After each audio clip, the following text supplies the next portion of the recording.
would you consider people who don't think certain gifts are around anymore, would you consider that sort of doubting God's sovereignty in a way or not? I probably wouldn't say that about them. Just the same reason I think sometimes, there's just good people that disagree. There's some very godly men that I read a lot of who hold that view, and I respect them, but that's just probably an area we disagree. I wouldn't say they're doubting God any more than I would want them to say about me that I'm misinterpreting Scripture. It's just an area where we just disagree. The list of gifts in this passage and then in Romans and Ephesians, they kind of overlap or extend this list a little bit. Do you think the lists of gifts are comprehensive, or are they examples, I guess? That's a great question. You guys ask questions that it's hard to find a definitive answer on. Personally, I tend to think that's the list available. But I don't know there's a verse. There's not a verse that says that, but here's why I lean that way. If you take all the lists and combine them, next week we'll give you a list of all the gifts available that I tend to think are available. If it were open to there's something else could be available, it seems like that's kind of a slippery slope. That could be a gift. Who says it's not? That could be a gift. Who says it's not?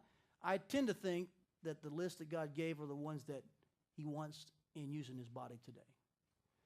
But there's not a verse that specifically says that either way, by the way. Michael? My question is, when it comes to the perpetuity of the manifestational gifts, is it open to every man and woman in this body to move and operate in those gifts freely? Or is it reserved, only applicable to maybe the eldership or church leadership? Yeah, I would say it's open. That's interesting that teaching the corporate body is something reserved for men and for those who are elders, probably. But we know that's a situation, but that's not a prophecy gift. So I would say, like in prophecy, as long as we prophesy correctly, it's open to men and women, and I think it's open to the body. And here's where I think Michael makes a very good point. We're just not real practiced at that, okay?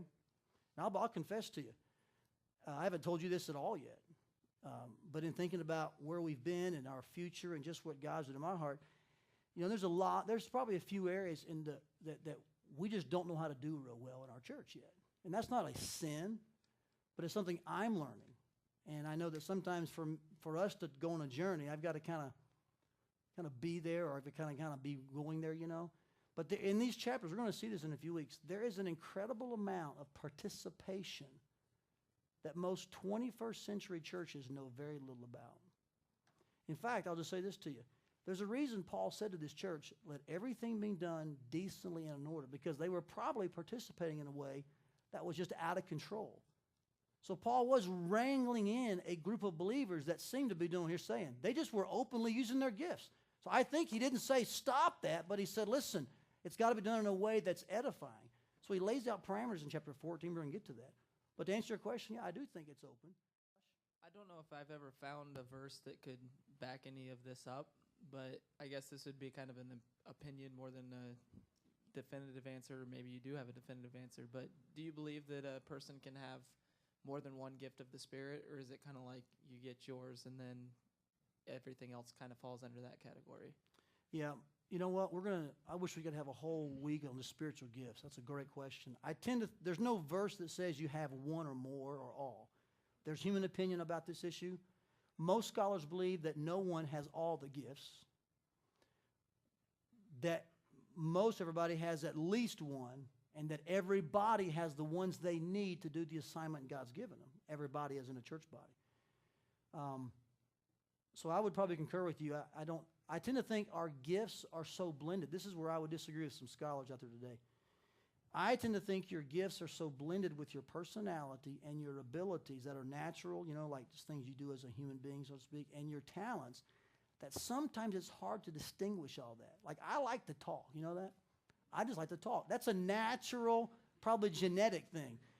But God has gifted me in some verbal ways as well. So you start mixing all that up, and it's sometimes hard to say, now, which is a spiritual gift and which is a physical, just talent. So I don't know, but I do think everyone's got what I call a gift mix. And that's the word that I've kind of come to really enjoy. You may have 2 or 3 top gifts. Your personality is maybe like a lion, and or A, B, C, D, or whatever. You put them all in this big thing, you mix them up. I tend to think that's kind of your gift mix. And it usually means more than one.